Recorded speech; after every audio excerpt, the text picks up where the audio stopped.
How do we do it, right? I'm talking about all this stuff. I'm talking about consumer emotions. I'm talking about, the past, the present, the future, unconscious needs, spirits, all kinds of things. And I've been spending a lot of time saying how important it is that we measure and understand these things. So I'm sure you're all asking now, okay, enough of the theorising. How do we do it? How do you do it? And I will explain to you the process of brandOdyssey.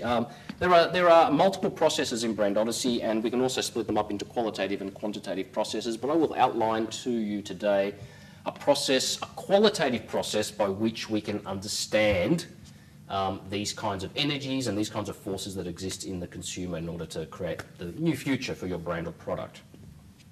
Okay.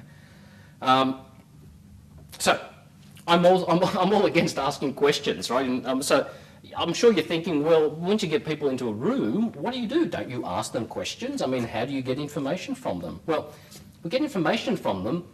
Well, there are questions, but they're not questions as in why do you do this, or why do you do that, or why do you like this, or why do you like that, or tell me about this, or what you do X, Y, and Z. They're questions, but they are part of a process where we get the consumers in the groups to play different to create different activities, to engage in different activities. I want to call them playing games because they're not playing games because it's quite a serious exercise. Excuse me. And the consumer also sees it as quite a serious exercise when they get into it as well. So it's not a game in that sense, right? But it's a participation in activity. So I'll open up the process to you. And I use the process loosely, right? Because there's not just one way to do this, but this is a way that I have found has been successful.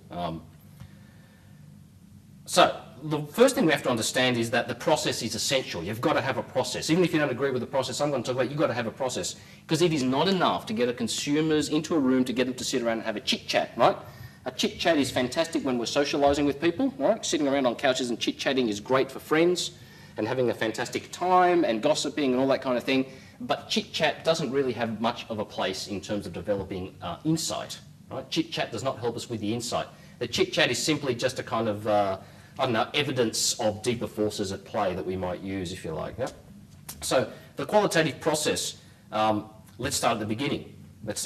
So I'm going right back to old qualitative theory, I think now, even though I'm not a trained qualitative researcher by any stretch of the imagination. I've always thought that before people come into a room as respondents, right? So you've recruited respondents, you've got to pay them money, they've agreed to come, they're turning up at night, whenever they're coming.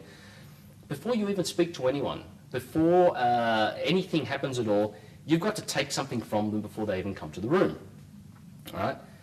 You've got to get them to expose themselves a little bit, because really that's what this is all about. You are trying to expose them in order to realise something about themselves. So we've got to expose them at least symbolically. So what I tend to do is I tend to actually get them to take off their shoes. So no one is allowed to come into the group with shoes on. Now, this is a little bit awkward and uncomfortable for some people, but I find that once they do it, and once everyone's done it, and once everyone's in the room, then it's no longer an issue, and people actually feel quite sort of free about it. Why? Remember, when we used to go to kindergarten and preschool, the thing we used to do is, everyone used to take off their shoes and sit around on the floor in a circle with a teacher or play, right? So we're actually, re-instigating that childish spirit, that childlike spirit, if you like, of curiosity, of imagination, right? This is what we want from our respondents. We don't treat the respondents like children. That is the wrong thing to do, right? That's terrible. We would never do that. But we do try to bring out in them that thing that was more evident when they were children, which is their imagination, if you like. So get them to expose themselves, right? Next thing to do is you never have tables and chairs. brandOdyssey, a table is absolutely a no-no, right? You cannot get people to sit behind a table. Most of our communication happens non-verbally, through our bodies. If you get people to sit behind a very large, heavy table on chairs, what are we talking to? We are talking to that top, most rational 10% of the consumer, if that, I think, most of the time, right? So forget it. And, we don't care who they are. We don't care if they're kids.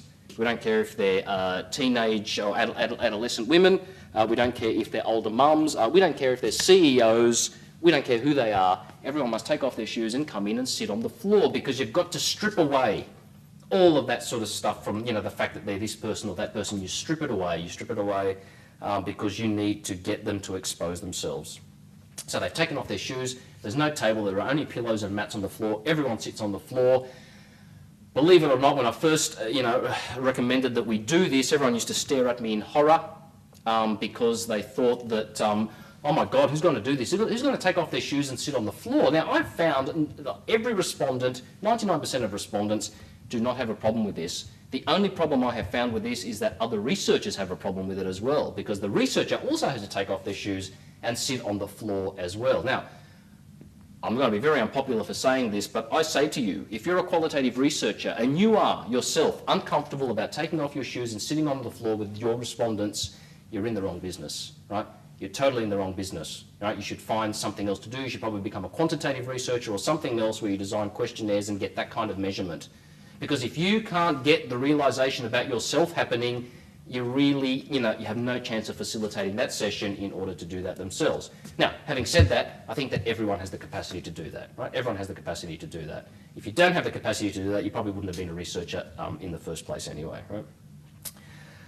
And the other thing is that I don't care what the subject matter is, and I don't care who the respondents are, we do this all the time, right? So you might think, oh, this is a really simple group, and I'm just going to get people to sit on chairs and all that kind of stuff because it's too simple. There's no such thing as a simple group, and there's no such thing as simple information. There are always things to be uncovered all the time, and we have to have that journalistic integrity in order basically to do that as well.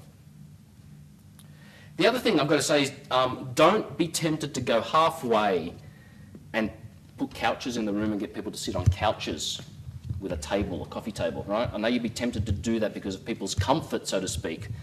But, people are comfortable on the floor, believe it or not. And the other thing about the couches and the coffee table is that we're in a chit-chat situation. You're encouraging chit-chat, right? You're encouraging, salon-like activity, right? So, if you want to have people around and impress them to your house, then you get them to sit on couches and have a nice coffee table. But we're not trying to do that. We're trying to develop insight. So don't go halfway. Go the full hog, get them to do that. Get them to take something off and come and sit on the floor. It's not asking basically too much at all. The other thing is that one of the litmus tests that we use in order to determine if the group is going well or has gone well is how tired the participants are at the end.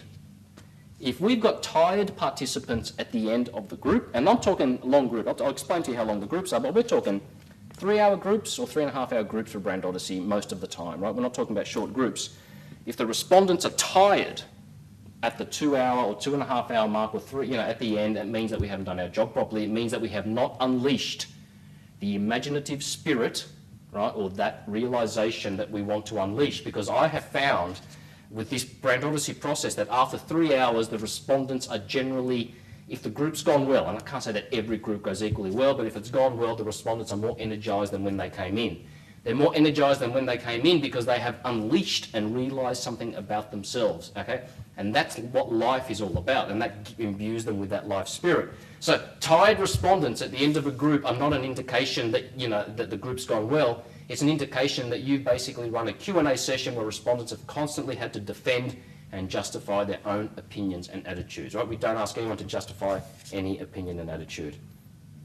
Justifying, criticising is not creative, and therefore it's tiring.